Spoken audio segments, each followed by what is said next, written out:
Vou dar pausa aí. Bom dia a todos que aqui se encontram, nesse recinto, casa acolhedor de todos os corações, não importa quem seja e o que segue. Todos nós seguimos um só objetivo, Cristo Jesus de Nazaré. E a todos que estão nos ouvindo, sinta-se abraçado com essa grandeza de amor e de paz acolhedor dos irmãos em Cristo. A palestra hoje é com Itaiana e vai trazer um tema: o poder transformador do Evangelho de Jesus, para cada um de nós nos compreender. E para dar início aos trabalhos da casa, a prece inicial, orando com Jesus em nosso coração, fechando os nossos olhos, janela da nossa alma, que nos guia nesse caminho. Mas vamos abrir o terceiro olho e visualizar a figura do Cristo, Jesus de Nazaré. Abençoai sobre todo o seu amor a cada um pequenino que tenha em ti a crença do amor, a paz interior. Ajuda-nos a levar esse trabalho adiante. Somos tão frágeis, somos ainda as ferramentas tão imperfeitas, mas com elas futuramente nós vamos aperfeiçoando esta ferramenta e levando a cada um a despertar, sair da escuridão da nossa imaginação. Somos felizes e não sabemos.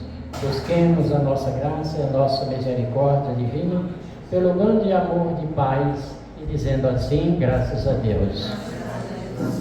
E agora eu convido a nossa amiga aqui para ler um minuto de sabedoria.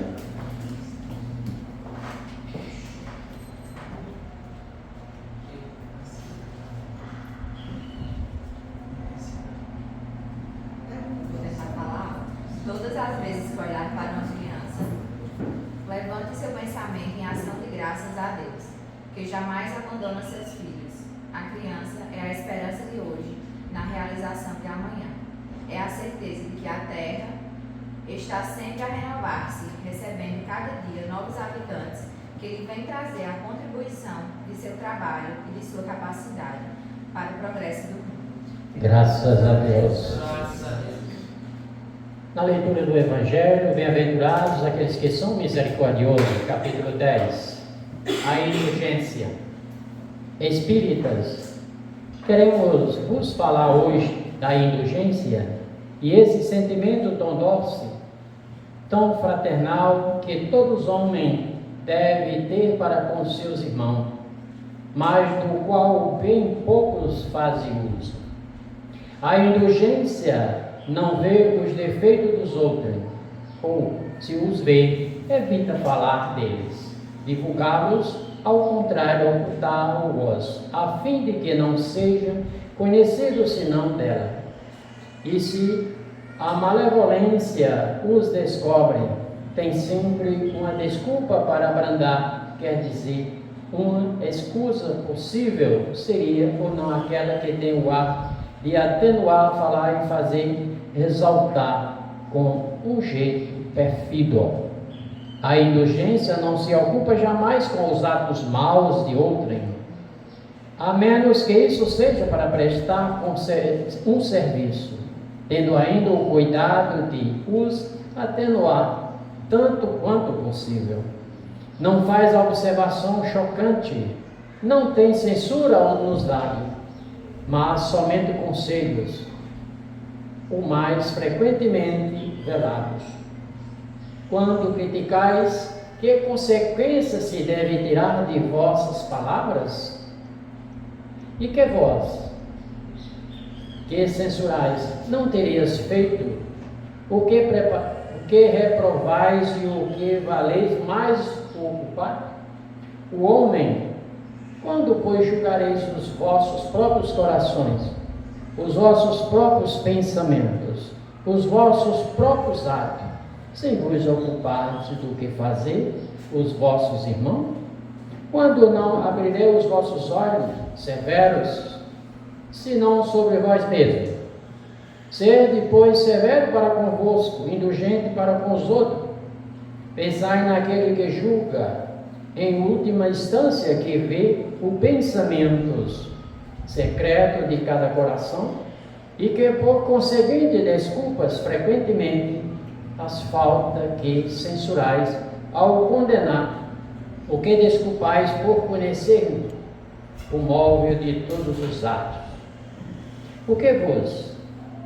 Que problemas tão altos, anatemas, tenhais talvez cometido falta mais grave. Sede indulgente, meus amigos, porque a indulgência atrai a calma, reergue os passos, que o rigor desencoraja e afasta e irrita. José, Espírito Protetor. Veja aí o conselho que a indulgência nos dá em cada um. Bem-aventurados os misericordiosos. Agora eu vou passar aqui para a palestrante, Itaiane, vai trazer o poder transformador do Evangelho. Eu digo, é verdade. Fica à vontade, minha amiga.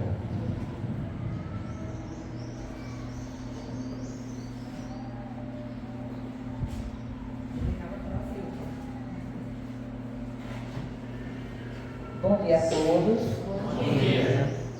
Jesus falava que quando uma ou mais pessoas estivessem reunidas em seu nome, ali também ele estaria. E é com essa confiança e com essa fé que eu peço o auxílio dele na manhã de hoje. O auxílio da espiritualidade amiga e benfeitora dessa casa espírita para conduzir as reflexões, me intuindo, fazendo de mim apenas um instrumento para transmitir a mensagem de hoje. Nós hoje falaremos sobre o poder transformador do Evangelho. O quanto os ensinamentos de Jesus é capaz de transformar, de reerguer, de confortar a cada um de nós. Nós sabemos que o Evangelho significa boa nova, ou boa e feliz notícia, novidade fortunosa. E essas novidades têm a ver com os ensinamentos de Jesus, têm a ver com as suas vivências, com os seus exemplos, tem a ver com as respostas de Deus dadas às nossas perguntas. Todos nós passamos por diversos sofrimentos na vida, aflições, desesperos, muitas vezes a falta de fé. E Jesus é a resposta mais grandiosa que Deus deu a cada um de nós. Todos nós, diante dos sofrimentos, fazemos várias perguntas, porque ainda estamos cegos. Egoístas que somos, acreditamos que somos apenas merecedores do que é bom, de toda a felicidade. E muitas vezes enxergamos o nosso sofrimento, as nossas desilusões como sendo algo inadequado a nós mesmos, como se nós não merecêssemos passar por aquele sofrimento.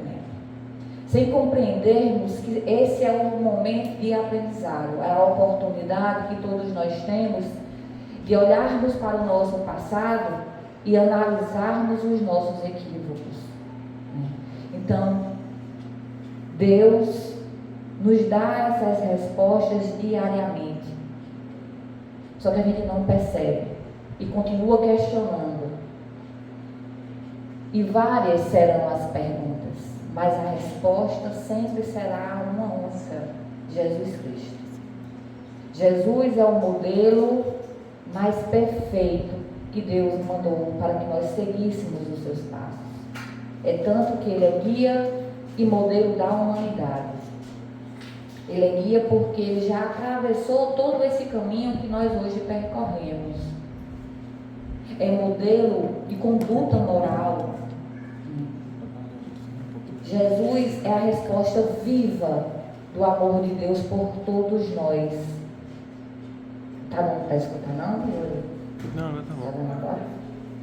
É a resposta viva do amor de Deus por todos nós. E Jesus assumiu esse compromisso com a humanidade porque Ele também nos ama. Ele confia permanentemente na nossa regeneração. Ele já diz que nenhuma de suas ovelhas se perderá. E de fato, nada do que Jesus plantou se perderá. Porque Ele sabe que, independente do processo, do tempo que nós iremos levar para voltarmos para o Pai, mas cada um de nós vai ter o nosso despertar e nós conseguiremos alcançar o nosso destino, que é a perfeição, que é a felicidade, que é isso que Deus tem proposto para cada um de nós. Emmanuel também nos fala que o Evangelho é a revelação pelo qual Cristo nos entregou o mais amplo conhecimento de Deus, e por isso é mensagem de salvação e nunca de tormento. Esse livro que o Sr. Chico acabou de ler, que é o Evangelho, que muitos de nós conhecemos, que temos até como livro de cabeceira, que muitos fazem leitura uma ou até mais vezes durante o dia, é o mais amplo conhecimento de Deus. É o código moral, é o caminho seguro para a nossa evolução. É a nossa bússola. É o nosso direcionamento. Aquele que lê o Evangelho superficialmente, como a gente geralmente faz no começo, né? Sem extrair, de fato, os grandes ensinamentos que tem no Evangelho, é como se nós comêssemos uma fatia de bolo de chocolate sem fome, sem extrair o verdadeiro sabor. Mas quando nós nos dedicamos e fazemos disso um hábito, nós conseguimos enxergar mensagens antes não visualizadas. É tanto que é comum a gente abrir o Evangelho numa página, num determinado item, ler, e logo em seguida, com 2, 3 dias depois, às vezes a gente abre no mesmo local e tira novas lições, porque isso tudo depende do nosso momento, de como nós enxergamos e de como nós lemos o Evangelho, do nosso momento interior. Muitas vezes é no sofrimento que nós extraímos as melhores mensagens, porque ainda temos o hábito de ler superficialmente o Evangelho, só para cumprir tabela, só para cumprir o que o seu Eudes mandou aqui durante o atendimento, porque tem muita gente que vem para cá no sofrimento, aí é orientado, né, por quem faz o atendimento fraterno, faça o Evangelho todos os dias no lar, e às vezes a gente faz aquela leitura superficial, sem extrair a mensagem, muitas vezes termina, não sabe nem o que foi que leu, aí diz, eu fiz o Evangelho no lar. E está em linha errado, já é um passo. Se antes você não fazia, você lê, pelo menos, já é um passo. Mas é importante que nós nos atentemos ao momento, que nós nos entreguemos àquele momento. A gente vive muito agitado.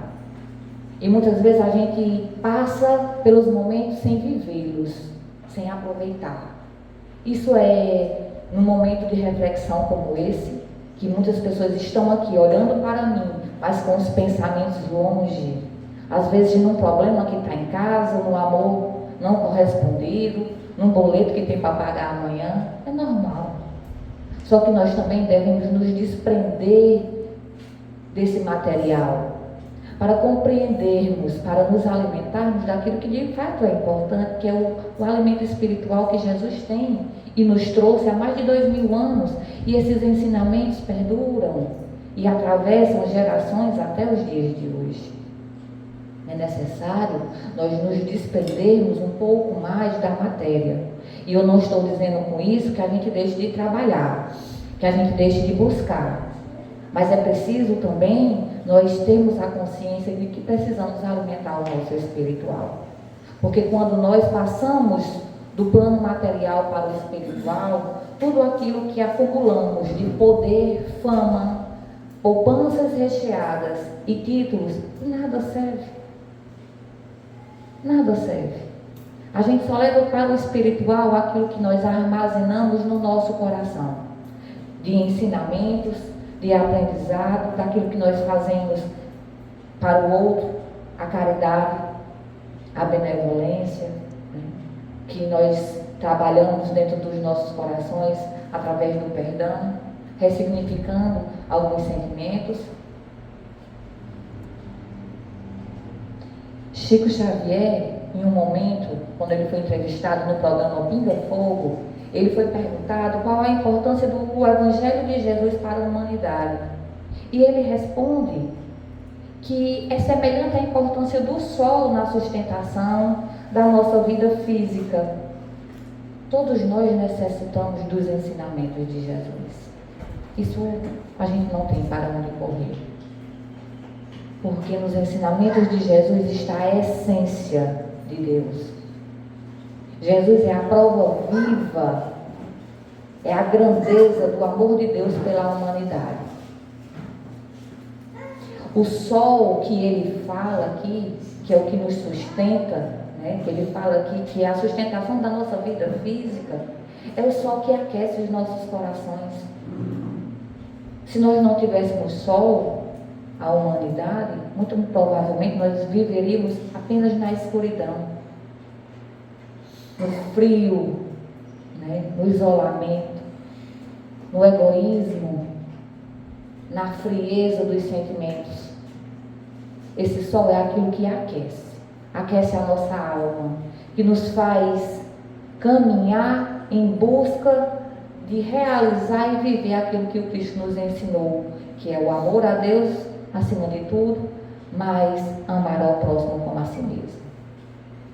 É o que nos motiva, é o que nos faz diferente, é o que nos transforma a mudarmos a direção, a eliminar das nossas vidas os equívocos que muitos de nós ainda cometem, a nos policiarmos em pensamentos e ações. Esse sol que ilumina, que acende dentro das nossas consciências e nos faz refletir e que nos faz frear muitas vezes quando nós já sabemos que iremos cometer algo de errado.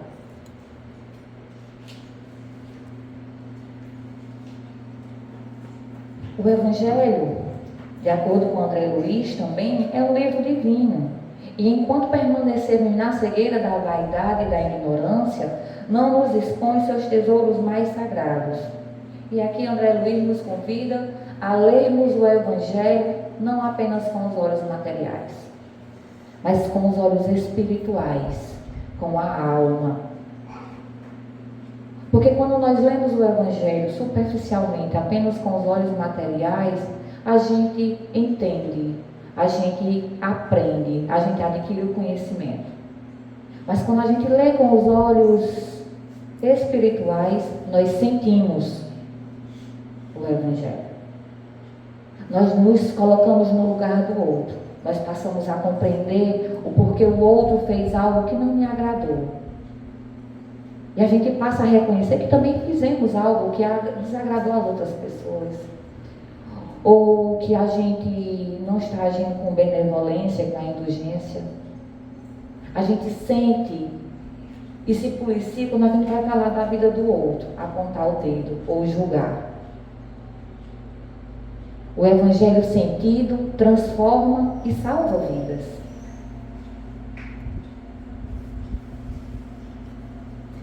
A lição do Evangelho, ela consola, esclarece, encoraja e honra aqueles que recebem, mas se não for usada, de nada adianta. Isso daqui quem diz é Emmanuel, não está aqui no slide não, mas eu trouxe para vocês, porque eu tive que abreviar, que ontem foi muito curto o tempo, né? Então eu tive que ir abreviando. A lição do Evangelho consola, esclarece, encoraja e honra aqueles que recebem, mas se não for usada, de nada adianta. Não adianta nós sabermos, estudarmos o Evangelho se nós não colocarmos em prática. De nada adianta. Emmanuel também nos diz que Jesus não distingue, tanto faz no templo ou na oficina, todo lugar é lugar de oração. Tanto faz, aqui no centro espírita, em casa, no trabalho, todo lugar é lugar de oração, de vivenciar o Evangelho. Mas é por adorá-lo nos templos e menoscabá-lo nas ruas que nós naufragamos 1000 vezes por nossa própria culpa. É muito fácil ser espírita aqui dentro.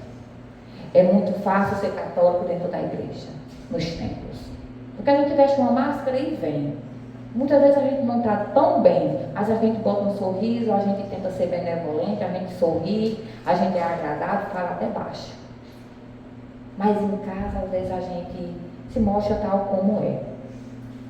E é importante que nós possamos vivenciar esse Evangelho em todas as partes que nós formos.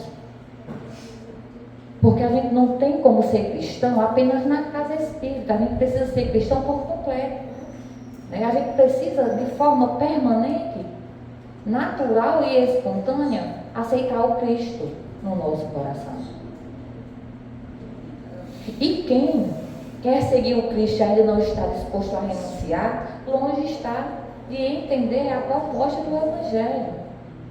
Porque de fato a gente não tem como seguir o Cristo sem renúncias. Acaso vocês querem seguir o Cristo sem testemunhar? Como? É impossível. Nós precisamos anular os nossos equívocos, o nosso passado de erros, não olhando para trás como um tormento, como um arrependimento que paralisa, mas como um momento de aprendizado, onde nós buscamos, através daqueles erros, não fazê-los mais, como se fosse um degrau para a nossa evolução, e agradecermos a Deus a oportunidade de ter nos clareado a mente e não nos reconhecermos mais ali. É muito bom olhar para o passado e não nos enxergarmos mais fazendo as mesmas coisas.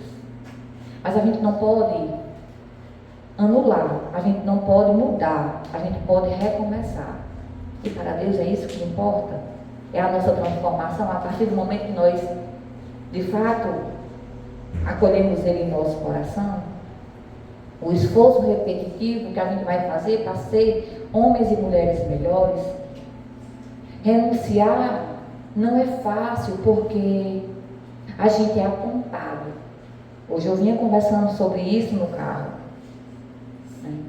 A gente muitas vezes é apontado, fulano agora só quer ser santo, porque renunciou de ir para o barzinho tomar uma cerveja, muitas vezes, de ter uma amizade que nos envolve e muitas vezes nos leva para o mundo da droga, para a prostituição, seja lá para onde for.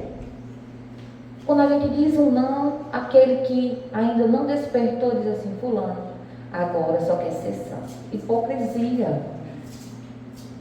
Fala e não faz. Mas só o fato de você não ir já é importante, porque o compromisso que nós temos é com Deus, é com Jesus. E Ele bem sabe o que existe nos nossos corações. Não importa o que o outro fala. O importante é o nosso compromisso assumido com Deus. Porque quando formos prestar conta daquilo que vivenciamos, das nossas missões muitas vezes fracassadas, é com a espiritualidade que nós vamos nos resolver, não com o irmão do lado, que em vez de estar preocupado com a minha transformação, deveria estar preocupado com a transformação dele. Então nós não devemos essa satisfação à sociedade, nós devemos essa satisfação a Deus.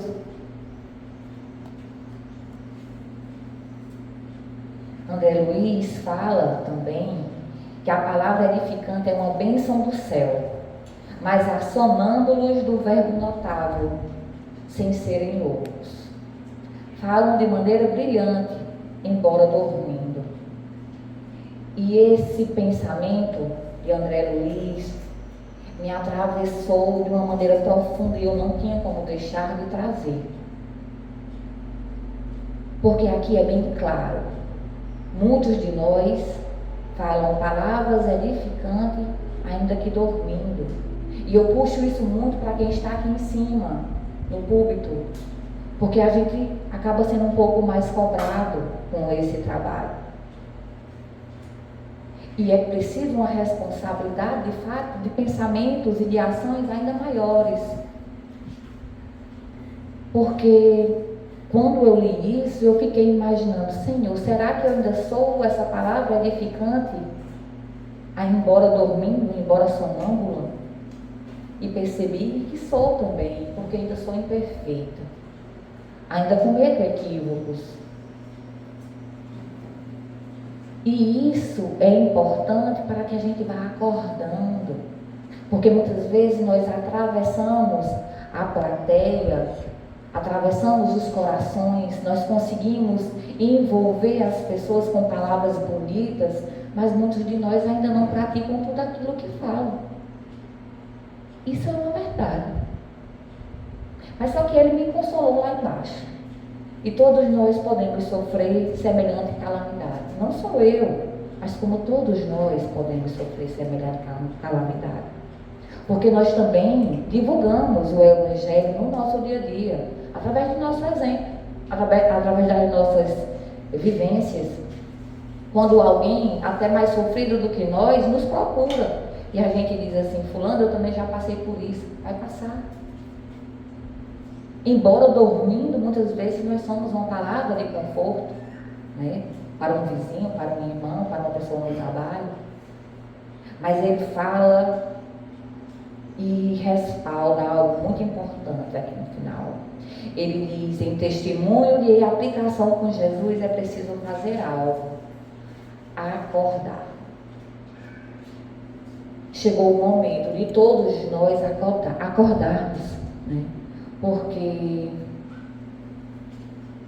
muitos estão dormindo no comodismo das portas largas. Tem uma vida confortável, ainda que com algumas aflições. Mas é preciso nos alertarmos. Esse acordar é o transformar, é o despertar para uma vida nova. É deixar o homem velho de lado para passar a vestir uma vestimenta nova. É ficar nu, mas não é nu dessas roupas materiais. É nu das roupas espirituais, que são os equívocos, são os julgamentos, é a falta de perdão, é a maledicência. É tudo aquilo que nos distancia de Deus, porque Deus é misericórdia e amor e Ele vibra todas essas sensações. E quando nós ainda estamos numa vida de equívocos, nós vibramos na nossa vida de equívocos e bem distante de Deus. Porque os opostos no plano espiritual, eles são opostos mesmo. Então nós precisamos despertar e voltar para o Pai como um filho pródigo, arrependido, consciente de que fez errado, mas que quer seguir um novo caminho. E como na parábola, a gente não vai ter muito trabalho, porque ao retornarmos para casa, é o Pai que vem ao nosso encontro correndo nos acolher. Porque Jesus e Deus já está de braços abertos para cada um de nós. Agora Ele não pode dar o primeiro passo, porque nós temos o livre-arbítrio, cabe a nós tomarmos essa decisão. E Ele nos ama ao ponto de nos esperar o nosso tempo, o nosso despertar, o despertar de cada um. E quando a gente fala nesse despertar, que já foi até falado aqui agora há pouco, a gente passa pelas questões do julgamento. E o julgamento é algo que nos fere muito, porque muitas vezes nós somos julgados pelas pessoas que nós mais amamos, que nos viram sofrer, que nos viram passar por situações difíceis, que viram a nossa transformação no dia a dia, que vê os nossos passos sendo seguidos em nova direção, que vê as nossas atitudes mudando e ainda assim não acreditam, ainda assim apontam o dedo, ainda assim nos julgam. Estão piores do que Tomé, porque Tomé, vendo, acreditava. Muitas vezes quem está perto de nós vê e não acredita. Só que, como já foi falado também, nós não devemos nos preocupar com os julgamentos. Porque esse compromisso nós assumimos com a espiritualidade. E é lá que nós vamos precisar prestar conta. Jesus foi o único que esteve entre nós e era puro. E passou pelo que passou. E ainda assim não julgou, não condenou, não apontou o dedo. Foi assim, como todos lembram, da mulher adúltera. Quando ele foi posto à prova, e aquela mulher, diante de todos, em praça pública, foi condenada pelo adultério. E Jesus, utilizando-se da inteligência emocional que tinha, fez uma afirmativa diante daqueles homens, dizendo que atirassem a primeira pedra aquele que não tivesse pecado. Fazendo com que aqueles homens olhassem para dentro de si, reconhecessem os seus equívocos, os seus erros, e assim fazendo, não tiveram mais condições morais para julgar aquela mulher. E saíram um a um daquele ambiente. E Jesus, olhando para aquela mulher amedrontada, ferida, temerosa, perguntou: onde estão aqueles que te julgavam? E ela disse: foi embora. Então, eu também não te julgo.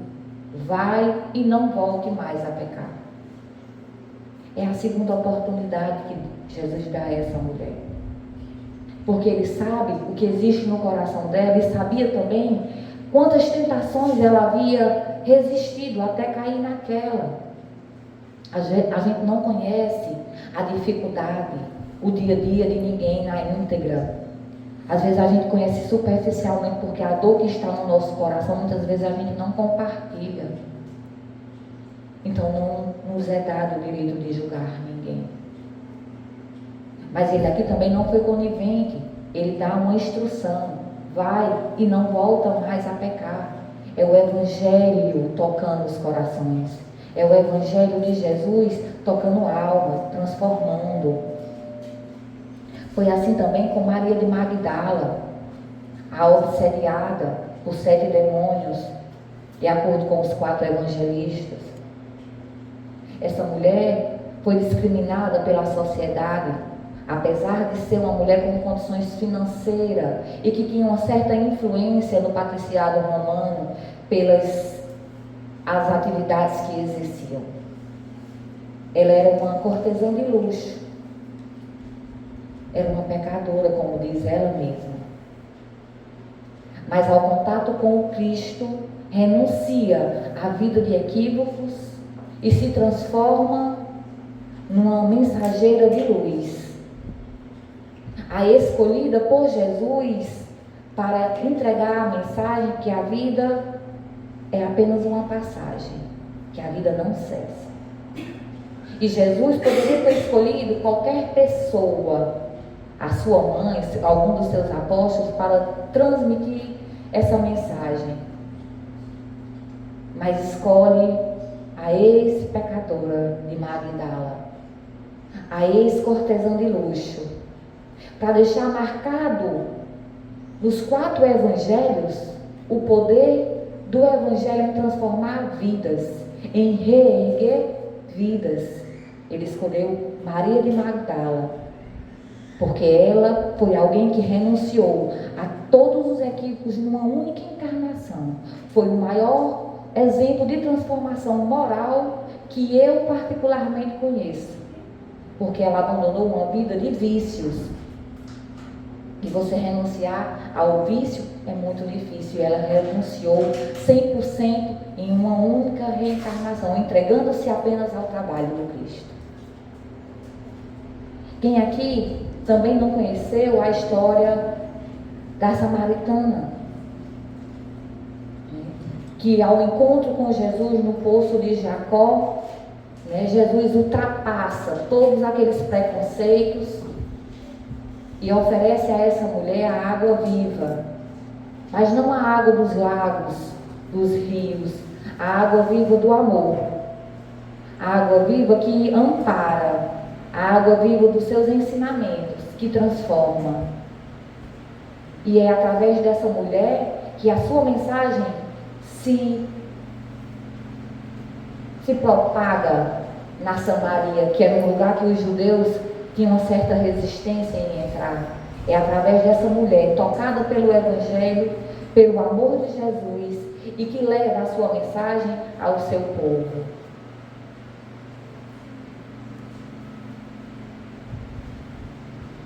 Quem não conheceu também a história da mulher hemorroíça, que sangrava há 12 anos. Mas que durante 12 anos manteve o coração firme na fé. Ela buscou tudo o que podia, todos os médicos, gastou tudo o que tinha financeiramente em busca da cura. E não obteve, mas tinha no seu coração a certeza de que Deus mandaria um enviado para curá-la. Ela nunca perdeu a fé. Ela alimentou a esperança, o amor em Deus durante 12 anos. E ela viu, devido ao sangramento, a sua vida de sonhos esvaírem, porque ela não pôde casar, ela não podia ter filho. Ela viveu na solidão, porque naquela época, uma mulher que sangrava era tida como impura. Ela não podia ser tocada por ninguém, porque se ela tocasse em alguém, aquela pessoa também se tornaria impura. E nós todos somos necessitados de amor, de toque. E ela conseguiu, durante 12 anos, viver na solidão e ainda assim alimentar uma fé extraordinária no seu coração. Até um dia, ouvir falar de um certo Nazareno, filho de José da Galileia. Ouviu falar que ele era um profeta, um enviado de Deus. E naquele momento ela alimentou em seu coração que se tocasse no seu manto, ela se curaria. E ouviu falar também que ele passaria próximo aonde ela estava. O corpo já estava um pouco desgastado, sangrava há muito tempo, estava debilitada, sua saúde não era a mesma, era fraca. Mas juntou dentro de si ainda todas as forças que tinha e foi ao encontro de Jesus. Ele, naquele momento, estava indo fazer outra cura. Em nenhum momento pensou nela ou teve a intenção de curá-la. E existia ao redor de Jesus uma multidão que o tocava incessantemente. E ela atravessou com as poucas forças que tinha aquela multidão e se jogou aos pés de Jesus, tocando no seu manto. Automaticamente foi curada. E Jesus, que andava, automaticamente também parou. Porque sentiu sair dele virtudes e perguntou: quem me tocou? Os apóstolos não sabiam o que responder, porque várias pessoas o tocavam. E Pedro, o delicado, disse: várias pessoas te tocam, Senhor. Como nós poderemos te dizer quem te tocou? Todos te tocaram.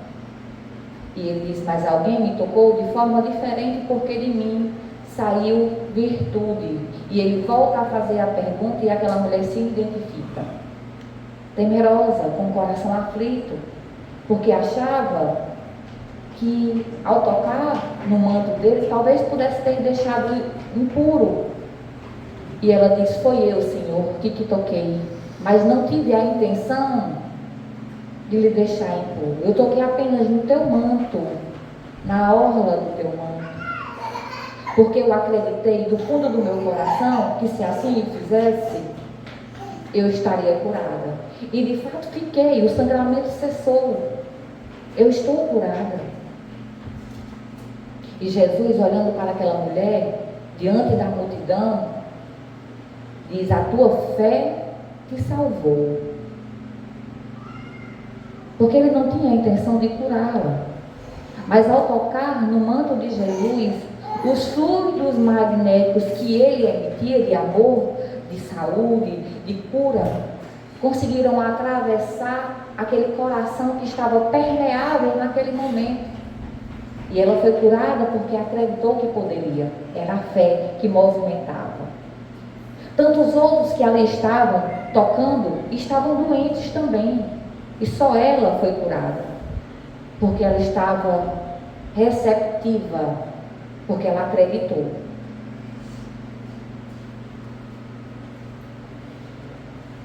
E Joana de Cusa, e eu estou trazendo todas essas mulheres, não por outro motivo, mas porque nós estamos ainda no mês de março, né, trazendo essas mulheres para enaltecê-las, né, mulheres que muitas vezes são esquecidas por todos nós. Joana era uma patrícia romana, casada com um dos governadores de Herodes. Tinha uma vida, uma condição financeira excelente, mas vivia no lar algumas frustrações. Seu marido era muito envolvido com mulheres, com bebidas, com jogos. Ela já tinha um coração permeável ao Evangelho e buscava, ouviu falar de Jesus, buscava os seus ensinamentos, mas o esposo em casa era um antagonista. Ele não queria que ela tivesse contato com Jesus, até porque Jesus era perseguido na época. E ela teve alguns encontros disfarçada para as pessoas não perceberem que ela tinha condição financeira. E em um desses encontros, para ouvir o Evangelho de Jesus, ela desabafa: Jesus, eu queria muito segui-lo, mas encontro em casa um obstáculo. E Jesus aconselha a essa mulher, Joana de Cusa, a vivenciar os seus ensinamentos no lar, florescer aonde está plantada, porque muitas vezes a gente quer florescer fora, né? É no trabalho, é na casa espírita, mas muitas vezes é em casa que nós precisamos florescer, fazer o trabalho, desenvolver os ensinamentos.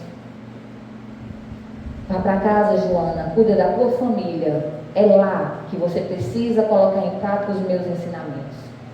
Ser fiel a Deus até o fim.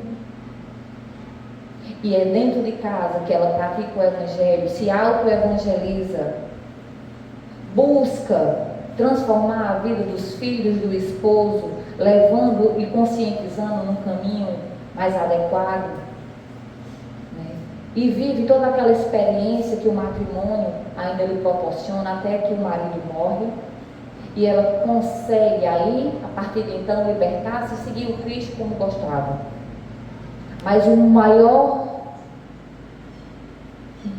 momento que ela demonstra a sua fé, é quando, em um desses momentos de evangelização, ela é capturada junto com o filho e são pregados numa fogueira. E ali tocam-se fogo. Primeiramente no filho, para que ela abdique a Jesus, para que ela recuse, para que ela diga que não é cristã. E ao tocar fogo no filho, Emmanuel nos fala que é como se uma espada atravessasse o coração daquela mãe, e ali, pela primeira vez, ela chora, porque não é fácil para ela aquela situação. E o filho grita: mãe, abdica Jesus por mim que sou teu filho. Vocês já se colocaram numa situação dessa, quem é mãe? Seríamos capazes de renunciar diante disso? E esta mulher firme diz: filho, seja forte. Jesus, que não devia, foi resignado, foi resiliente e aceitou o sofrimento com dignidade. Façamos o mesmo. E ela vê o filho morrer queimado, e logo em seguida é também tocado a fogo, né? O soldado toca fogo nela e diz, né, com zombaria: foi só a morrer que o teu Cristo te ensinou? E ela, com um olhar amoroso, olha para aquele soldado e diz: não só a morrer por ele, mas há também a te amar. E perdoa aquele homem naquele momento. E no momento do perdão sente-se aliviada, porque sente a presença do próprio Cristo vindo em busca dela e levando para os orbes mais elevados do plano espiritual. essa entrega, essa fé, essa renúncia, essa fidelidade que ela demonstrou, cabe a cada um de nós também buscar, né, diariamente. Mas, nos reportando já para o final da nossa palestra, eu gostaria de falar, por último, de uma mulher que não está nos evangelhos, mas também deixou seu rastro de luz na humanidade. É uma história um pouco comovente. Era o ano de 1915. O planeta passava por grandes turbulências. Nós estávamos na Primeira Guerra Mundial. Relata-se que nesse período, os historiadores falam que também existiam outras guerras entre outros países dentro da Primeira Guerra Mundial. E esse relato aconteceu entre Turquia e Armênia, quando o general turco invadiu algumas aldeias da Armênia e autorizou aos seus soldados que matassem homens, mulheres, crianças, idosos, a todos, não tivessem pena e nem deixassem ninguém vivo. Ele, com uma tropa, entra em uma das casas e ali encontra uma família, pai, mãe e 2 filhas, amedrontados, agarrados um ao outro. Na frente das filhas, ele atira, sem pestanejar, mata pai e mãe, na frente de 2 adolescentes, uma com 14 e outra com 16 anos. A de 14 anos, ele arrasta pelo cabelo e joga do lado de fora da casa e diz a seus soldados: sirvam-se, ela é toda de vocês. E mais de 100 homens abusam sexualmente dessa mulher, na frente da de 16 anos, que, por incrível que pareça, aquele general apaixona-se por ela e não a mata, mas leva para a Turquia para ela ser a sua escrava sexual. Passam-se os anos, a guerra acaba e até hoje nós não temos relato de como ela conseguiu, mas ela fugiu desse homem. Queria voltar para a Armênia, mas a cidade estava destruída, não podia. Foi para outra cidade da Turquia para fugir dos olhos daquele general. Desejava ser enfermeira, queria salvar vidas, e assim o fez. Tornou-se a enfermeira mais amorosa, mais dedicada do Hospital Central da Turquia, ao qual trabalhava. Até que um dia, ouviu o seu nome no alto-falante. Era o diretor do hospital, queria falar com ela em particular. Ela vai até a sala e ele comunica: nós temos no hospital hoje um homem que está com o corpo em feridas vivas. Ninguém quer cuidar dele, mas ele tem posses e eu não posso negligenciar o socorro. Nós estamos com medo de nos contaminarmos. Pode ser lepra. E ela, antes que o diretor pedisse, ofereceu-se para cuidar daquele homem. O diretor, feliz, disse: muito obrigado, faça isso por nós, mas pela experiência que eu tenho, ele não durará mais do que 3 dias. E ela foi para o quarto, naquele momento deu banho, curou, fez o curativo, deu alimentação, e isso aconteceu durante os 3 dias, 1 semana, 1 mês, 2 meses. Aquele homem começa a ter sinal de melhora. Passam-se 3, 4, 5, no 6º mês ele recebe alta. Em forma de gratidão, este homem vai até o diretor do hospital agradecer por toda a dedicação que o hospital teve com ele. O diretor, tendo consciência de que nada havia feito,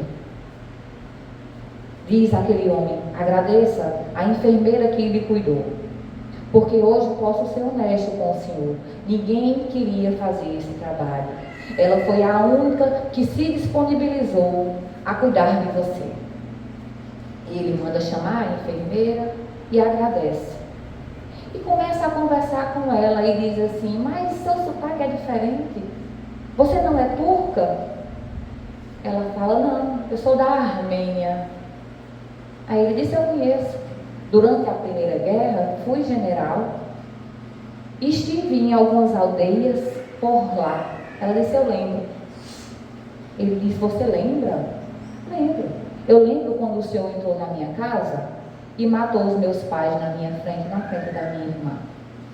Lembro-me que você pegou pelos cabelos da minha irmã mais nova e colocou para os seus soldados servissem-se. Lembro-me que fui sua escrava sexual durante muito tempo. E ele disse, mas eu não lembro de você. Porque geralmente o algoz nunca lembra da vítima. Aí ela disse, eu nunca lhe esqueci.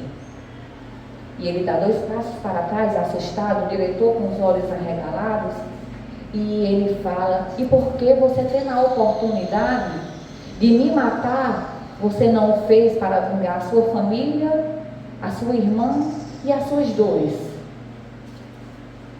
Ela, que até então estava de cabeça baixa, ergue a cabeça e, olhando dentro dos olhos do general, diz, porque eu sou cristã. Eu amo Jesus. E eu aprendi com Jesus a perdoar não só 7 vezes. Eu aprendi com Jesus a amar os meus inimigos. Naquele momento que eu te vi a primeira vez, eu já te reconheci. Me veio todas as lembranças ruins na minha cabeça. Mas eu também lembrei de Jesus. E vi em você a oportunidade de vivenciar aquilo que eu aprendi através dos seus ensinamentos. E eu cuidei de você, porque eu precisava curar as feridas que existiam dentro de mim. E a vingança, e com a vingança, eu jamais conseguiria curá-la. Eu te perdoo. Quem de nós é capaz de amar, perdoar e seguir? Como esta mulher, que não está nos evangelhos, mas que também deixou seu rastro de esperança, de amor e de luz para a humanidade. É esse o convite que o poder transformador do Evangelho nos traz diariamente. De viver, sentir e buscar todos os dias, armazenar, acolher na manjedoura do nosso coração o Cristo de forma natural, espontânea, mas acima de tudo, permanente. Porque só assim nós não naufragaremos.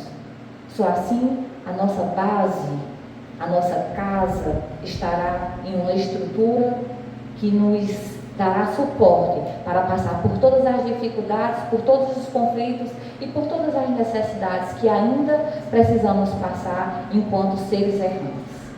E é com essa mensagem que eu finalizo e agradeço a presença de todos vocês e desejo a todos um bom domingo e uma ótima semana.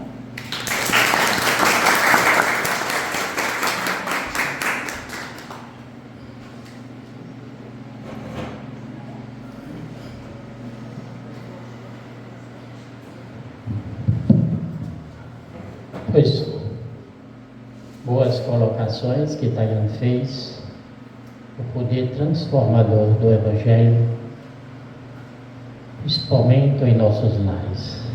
Bonito. E a paz de Jesus nos conduz a cada um de nós pelo grande amor. Eu peço a Júnior C. a fazer a prece final por todos nós.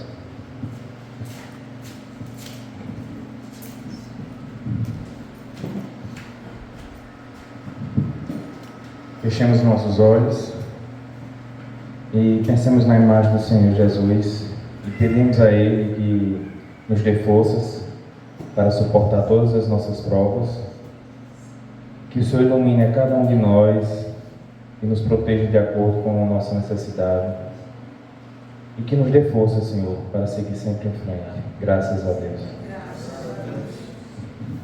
Graças a Deus. E agora vamos nos organizar para receber as energias magnéticas através do passe. Vamos se colocar em fila e o silêncio é muito importante para os nossos trabalhos. e temos um bom dia, um feliz domingo em família.